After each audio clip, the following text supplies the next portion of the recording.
Hello, everybody. Welcome to another episode of Who the Hell Asks. Byron, Slade. And Slade, what's going on, everybody? That direct was great. Holy shit. Great. Oh, yes, it was. So let's just go ahead and start breaking it down bit by bit. So yes, we're sir. going to start off just like the directed with the Smash reveal. Kazuya from Tekken is our character for the day, and let me tell you, I really enjoyed that presentation, that reveal trailer, especially the part where he was throwing the various smashers off the cliff. Yeah. Oh, out of 10 reference, just so good. Yeah, and I have memed in a couple of Discord servers I'm in, like, oh, because Captain Falcon was one of the characters. I'm like, oh, this is what Nintendo thinks of F-Zero. Oh yeah, and then did they throw off fucking Pit right afterwards? Yes. This is what Nintendo thinks of Kid Icarus. Yeah. Then they threw off Min. This is what Nintendo thinks of Arms. But then the minute you saw Marth, it's like, okay, maybe it's not that. No, but at least the first two have to be inside oh, for sure. jokes. I'd be shocked if they weren't. But yeah, character looks cool. Another fighting game character. So that's an interesting choice. And I was wrong about Bandai Namco not getting another character. So I'm eating crow on that one for sure. Yeah, I honestly would have thought it would have been a Tales of rep, because it just seemed like they were adverse to putting a Tekken character in because they made a Heihachi and Mii costume. I think Sakurai did a column on this in Smash 4, that they couldn't get a Tekken character to work in Smash 4, but they wanted to have both Heihachi and Ryu in that game. They ended up having to settle for Heihachi's Mii costume instead. Yeah, that's about the closest thing they could get. Seems like they figured it out, and you know that Kazuya is a Tekken character because he's got a billion moves. But it was like, this character's still in development, we're not finished with all of his moves, but let's just show off 40 of them real quick. Yeah. Also, I will say, the stage looked beautiful. Oh, for sure. I'm a really big fan. And then this also means we're going to get Tekken music in Smash, so... Yep. Incredibly excited, incredibly pumped, so...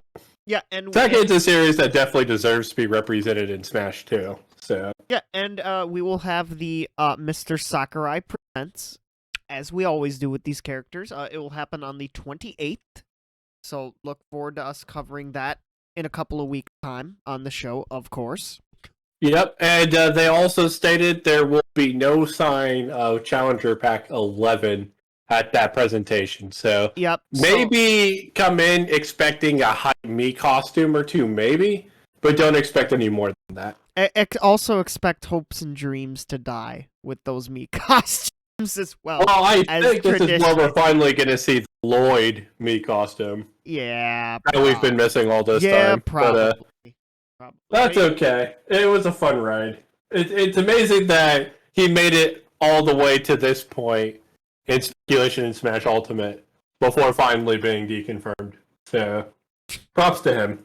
Yep, the ride was short-lived. Or long-lived. Long-lived, yes. Long-lived was the right terminology. Ooh, so, can we talk about that Mario Party real quick? Yeah! Possibly the most exciting announcement of the day for the both of us combined. Oh, absolutely. Mario Party Superstars. Yeah.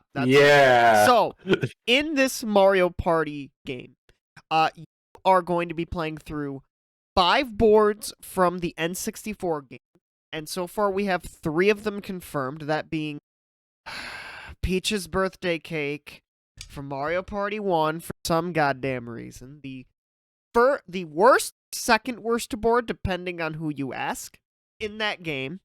We have Spaceland from Mario Party 2 and Woody Woods from Mario Party 3. There will be 2 other boards. 100 minigames from at least the main 10 Mario Party games. And, yeah. And online, of course.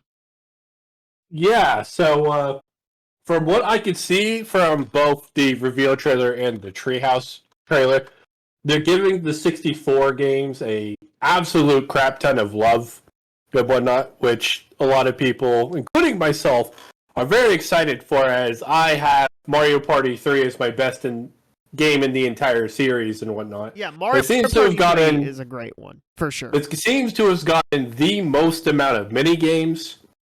I'm pretty sure it's going to have 2 boards, though we're only sitting at 1 right now. Yeah, like, I hope Mario Party 1, because there's going to be 5 boards. Each game right now has 1 confirmed. I hope Mario Party 1 only has 1 board, honestly. Yeah, I'm with you there. It sucks that Peach's Birthday Cake is the one that they chose, and it seems like they're going based on a more aesthetic appeal rather than like board and itself. But that being said, it does seem that there is some attempts from IndieCube to rebalance the boards a bit. So Yeah, there's absolutely. a possibility that Peach's Birthday Cake isn't as bad as it was in the original Mario Party 1. Yeah. So fingers crossed. Yeah. And maybe fingers we'll crossed. start to remember that board a bit more fondly now that we're getting it remastered. Yeah. So it'll be fun to speculate a little bit. What boards are going to be coming? What other mini games are we going to see? Will there be DLC? No. Yeah. Okay, well, let's talk about the idea of DLC in Mario Party for a bit. Yeah, we'll talk about it. IndieCube is developing the game. There's almost zero chance there's DLC. I mean, people who thought there was going to be DLC for Super Mario Party were disappointed. And now we know the reason why. They just took what they made with Super Mario Party and they used it as their base for this Mario Party. Yeah. And I'm sure that's going to happen for all of their Mario Party games. The only thing forward. that is making me weary, because originally I thought, before I even saw that there were going to be 100 minigames throughout the series, I thought this was just going to be Mario Party 1, 2, and 3 minigames. The fact that there's minigames from throughout the series at least gives me a little more hope, even though I don't have much anyways. But hope that maybe the other boards from other eras, probably mainly GameCube boards and maybe a few more N64 boards, will come to Mario Party Superstars. I certainly hope so, but as I said, I'm not at all optimistic, to be completely honest. Yeah, but I think maybe if fans are vocal enough, they'll respond. I think the only reason we're even back at this point to where we're getting the classic Mario Party well know and love is because fans were vocal enough to say, hey, 9 and 10, that's not what we want. That shit, get it out of here. We want traditional Mario Party. And IndieCube seems to have gotten the message. So, like, my advice, buy Mario Party Superstars for what it has, not what it might have in the future. And I think that's also a good philosophy to have for buying any game, honestly. Yeah. Not even just, series or whatever, but any game that has, issues on release or whatever, we shouldn't be paying and buying those games because, they might be fixed. We should be buying those games based on the merits of those said individual games. Mm-hmm. At the moment, we buy them. So if a game's unplayable on release, we shouldn't be rewarding shitty practices like that. But yeah, looking forward to Mario Party Superstars coming out October 29th, couple days before Halloween. So have your costume parties, even though the Mario Party 2 boards don't have the costumes, you can. Yeah, I was hoping for the costumes, but I mean, you win some. Yeah, but should be fun overall to watch people play it. Maybe play it. For sure. It definitely felt like, from watching the Treehouse footage and whatnot, that at the very least, even though you can still see some, IndieCube indices here and there, they seem to have somewhat captured the magic of the original, first 6 or 7 Mario parties with, the idea that, hey, this is a game you play against other people and you should be more than willing to stab a friend or two in the back and ruin friendships. Yep. Because that's what makes these games fun. Yeah, because also good old Chance Time's back. Because I felt like ultimately that's what Super Mario Party lacked for me, was just that kind of, not aggressive, but like kind of darker nature to Mario Party that ruins friendships. Yeah, but should be fun regardless. Now, neither of us thought this or any Mario Party was going to happen. Especially after they revealed the online functionality for Super Mario Party. I'm like, okay, they're putting this in to tide us for another year, then they'll announce it next year or whatever. Yeah, but it turns out this shit's just straight up a beta. I guess so. But I was right on a different kind of party. It's a WarioWare party that I got right. Hey, and something I realized beforehand, I think it was like, 2 or 3 days before, Nintendo had a survey about WarioWare in particular. Right, yeah. And I thought they were trying to gauge interest in it, but it turns out they were just like, no, you guys are getting WarioWare. But yeah, WarioWare Get It Together. I think it's the main gimmick is that you can play some, if not maybe most of the micro games, 2 people simultaneously. Hey, and that was something that I thought was really cool, having the 2 people being able to play the game simultaneously, like you said. Yeah, that's kind of cool. Yeah. It's for sure something I'm looking forward to when it comes out. Byron, what month does that come out? That is coming out September 10th. September 10th. This fall is going to be stacked. Yeah, stacked with party games. But for sure. There is one game you will not be partying with, and that is Metroid Dread. That's right. 2D Metroid for the first time in I think nearly 20 years? Not true, because Samus Returns was a 3DS title. Okay, a new 2D Metroid. Yeah, and a new 2D Metroid that was also continuing the story of, the original 2D Metroids. They even called it Metroid 5, so... Yes, all in all, I'm super glad that they're revisiting the horror-style Metroid that Metroid Fusion brought. I'm super ecstatic. I think a lot of fans over the internet kind of made their love of this game clear. I think, honestly, for Nintendo as a whole, this was probably their biggest and best announcement of the entire presentation, which is really shocking considering you had a Smash character reveal and Breath of the Wild 2, in there as well. But I felt like Metroid Dread really stole the show. And for very good reason. I think this is the kind of Metroid fan that people have wanted for a really long time. But they kind of resigned themselves, okay, well, if I could at least get Metroid Prime or something, I'd be cool with that. Mm-hmm. This is classic Metroid, and I honestly can't wait. Yeah, this will be coming out, I believe, October 8th, if I'm correct on that. Yeah, October 8th, it will be coming out. So another, kind of fits the Halloween spooky theme. Yeah. Yeah, but Amiibo. There were Amiibo announced as well, a 2-pack of Samus and Emmy. And right now, Byron and I are, fingers crossed and hoping that these Amiibo don't have any major gameplay features locked behind them. We're hoping that, at best, they're either minor or cosmetic.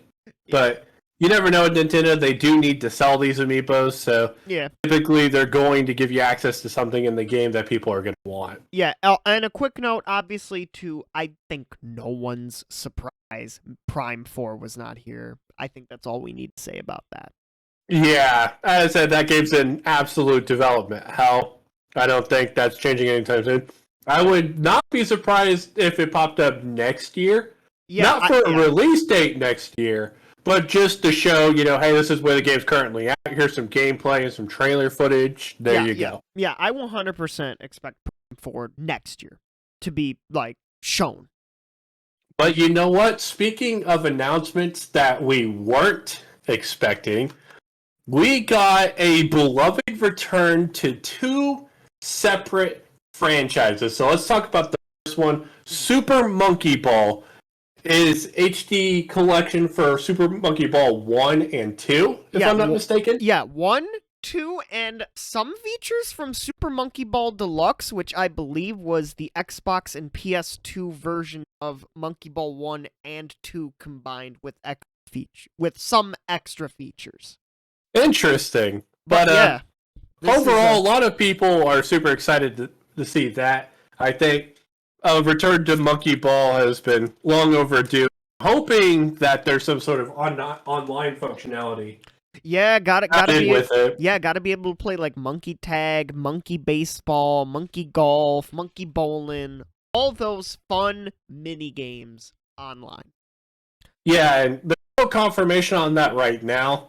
So, as I said, my fingers are crossed because I don't want to keep relying on emulation and parsec to get some of these classic games, online and out there for everybody to play with one another. Also, another fucking October release, October 5th. Yeah, I'm telling you, Byron, this fall is so ridiculously stacked for Nintendo fans. I feel like if you're a Nintendo fan, you walked away from E3 this year as the clear fucking winner. Oh, absolutely. And every other company either had cinematic trailers for something that they didn't have dates for, or they're dated for shit like next year and all that. But yeah. Nintendo fans got it real good this upcoming fall. They do be eaten. But yeah, they do be. But yeah, very very excited for this. A return to form, a long time return to form for Monkey Ball. Looking forward. So, but that's not even the return of a series I was most excited for. This one you popped off about as hard as I did for Mario Party. It's Advance Wars 1 and 2 Reboot Camp. So, for those of you who watched our predictions video, I did predict that Intelligent Systems was going to remake a tactical RPG, but damn it, I did not know Advance Wars was on the table. No. Yes. Yes. Sorry, I just had to get that out of my system. So, Advance War Reboot Camp, hilarious name, by the way. Yeah, is the combination of Advance Wars 1 and 2. Basically, all of the and calling it a remaster seems kind of off. It's more of a remake. They faithfully recreated all of the art and graphic from the original game and whatnot to modernize it, and it just looks absolutely... It's kind of like cartoony and it's cute and whatnot. I cannot wait. I am so ecstatic because if you had asked me before the Direct started what I thought of Advance Wars, I love the series, but it's just another dead Nintendo franchise. It's never going to see the light of day. It's down there in the ditch with F-Zero and Golden Sun and all that. Mm-hmm. But you know what? At least F-Zero and Golden Sun have some form of representation in Smash. I feel like Advance Wars has almost literally nothing.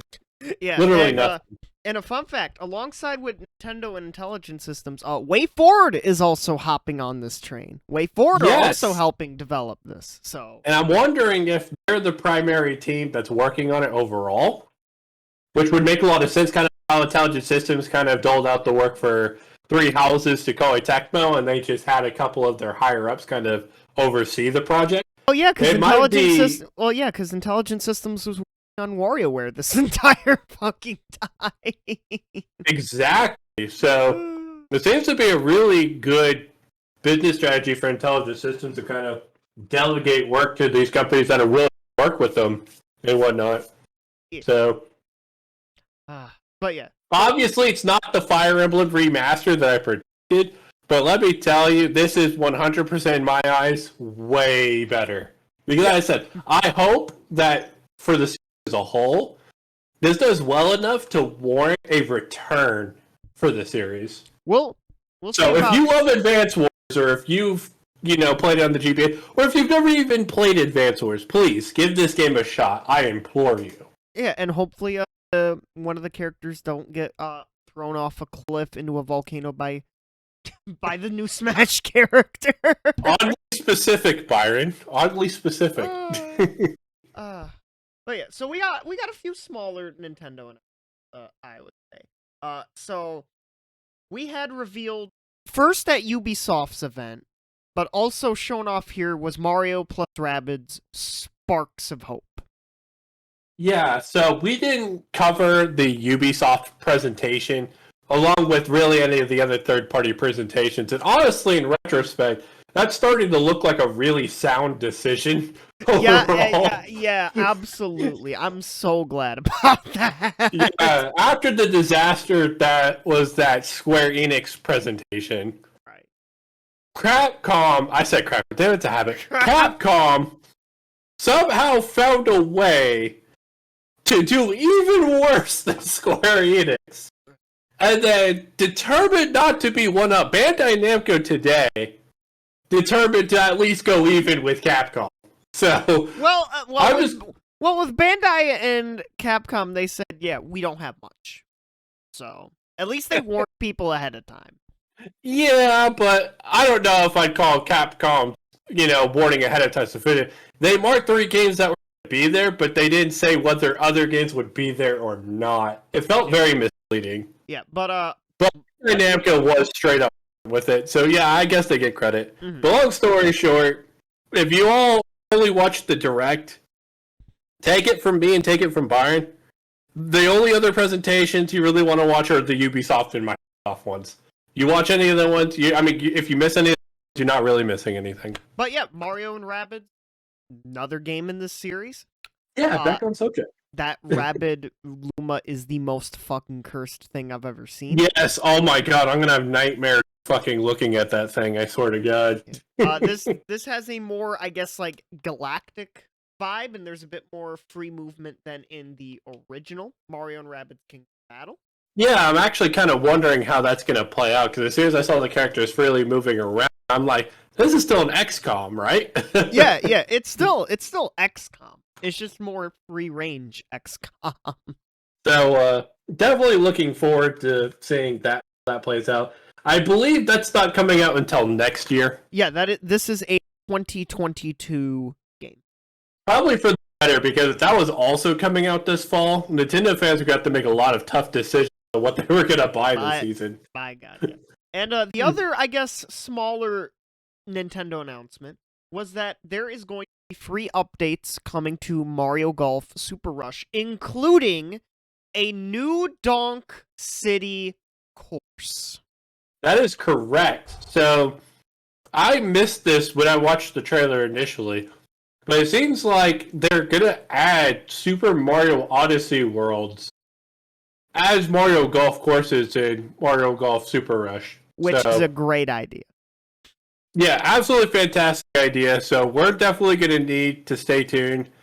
That's a game. As I said, that's a game that we know is going to get DLC, because the Mario sports games typically tend to lend themselves to a DLC model better than Mario Party. Well, yeah, they get these like free updates, so that's cool. And I'm looking forward to like how their Camelot are gonna work New Donk City into a golf course, because I'm very much interested in seeing how that. Oh, I am too.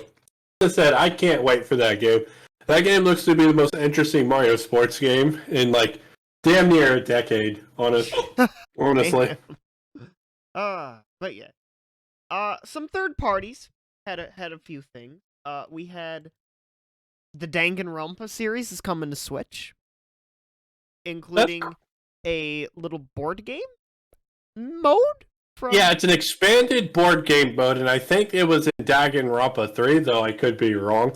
It seems to kind of take on a Fortune Street-like approach to its gameplay and whatnot. I have never played it myself personally, but the board game series and going to like the Danganronpa 1 through 3 games as a whole, I think it's fantastic that they're on Switch, because I've been saying to people for a while that the Phoenix Wright games are honestly amazing, and that the best platform to play them on is Switch.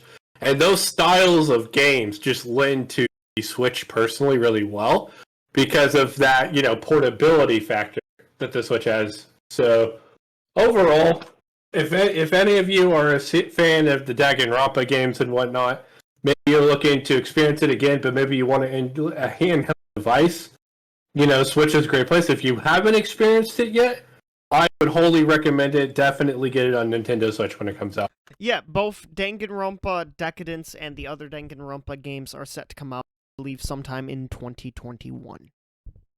So look forward to that. And the other third-party announcement, I'm gonna get this right. Shin Megami Tensei 5. There.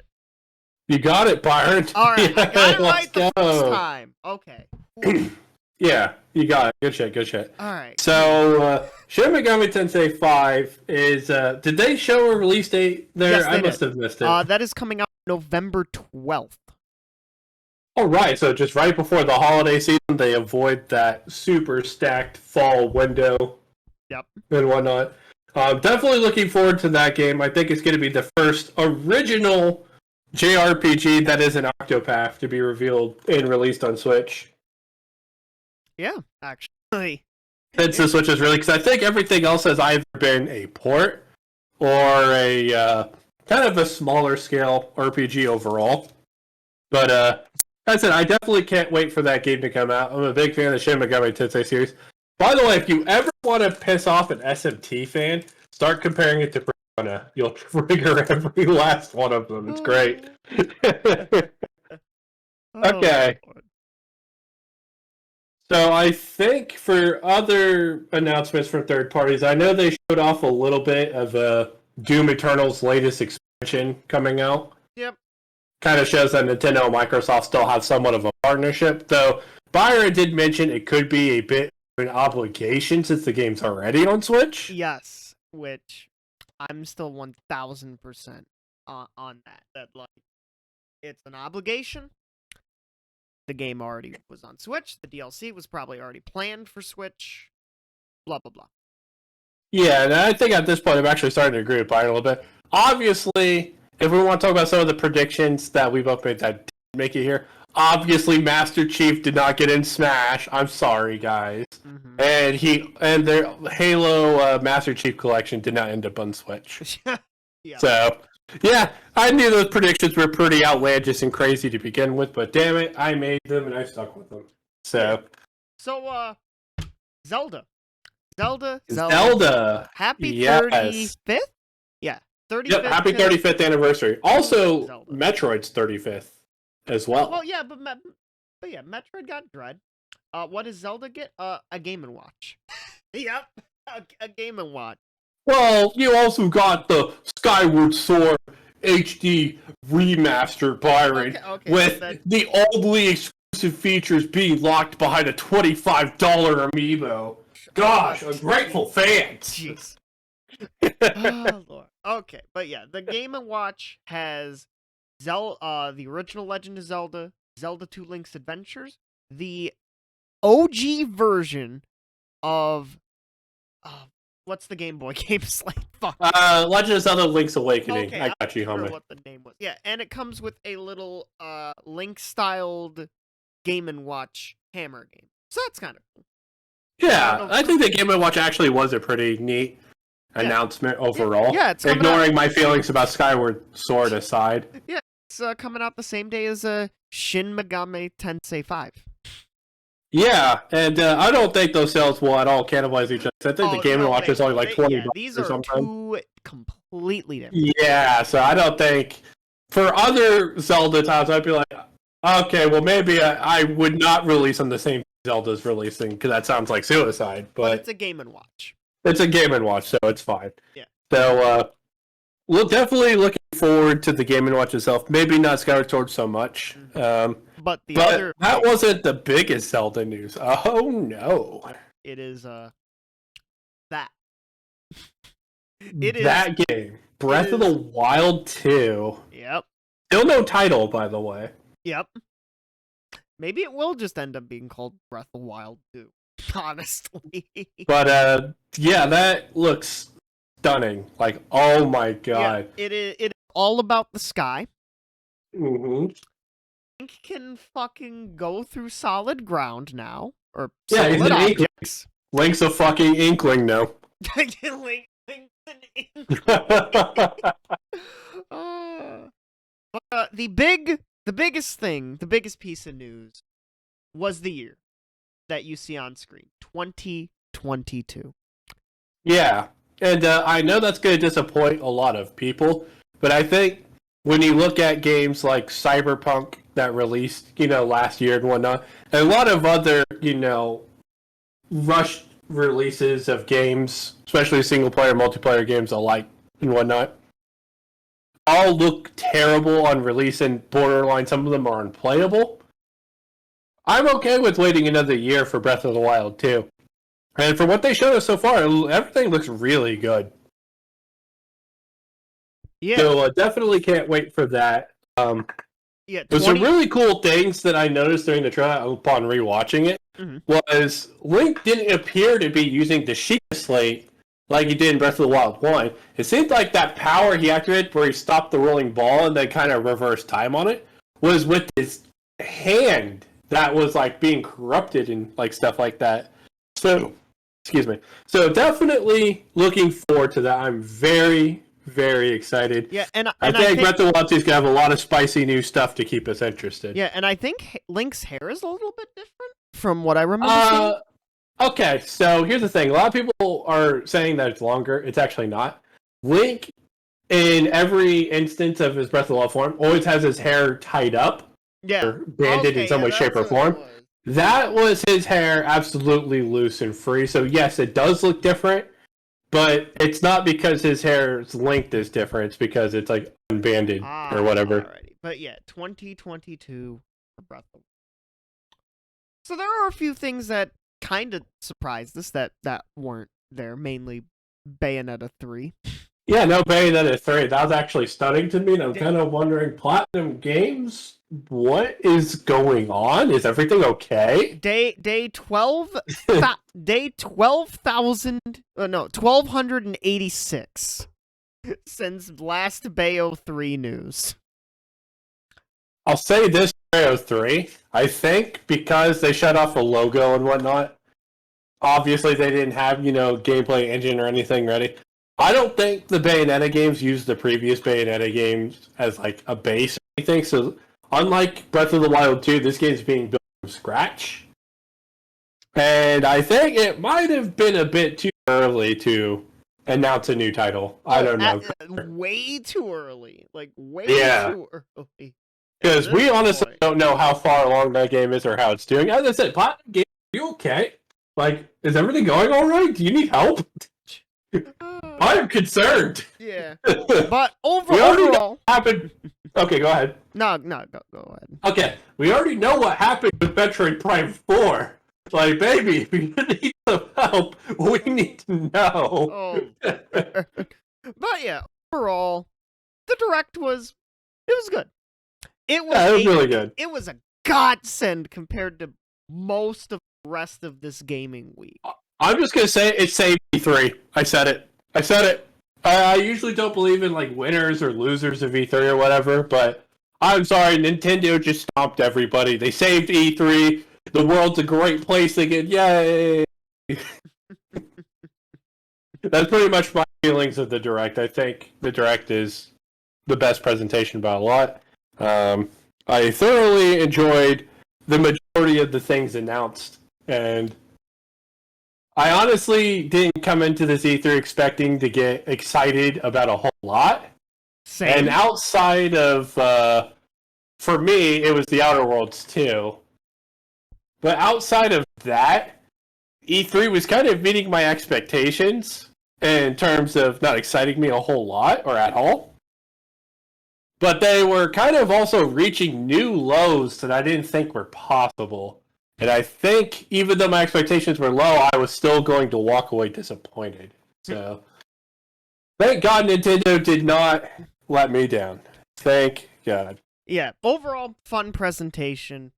Looking forward to what Nintendo will have up their sleeves next. And how some of these current games turn out. So yeah. This has been Byron. And this has been Slade. We hope you all have a good day or night. That's it, everybody. Have a great night.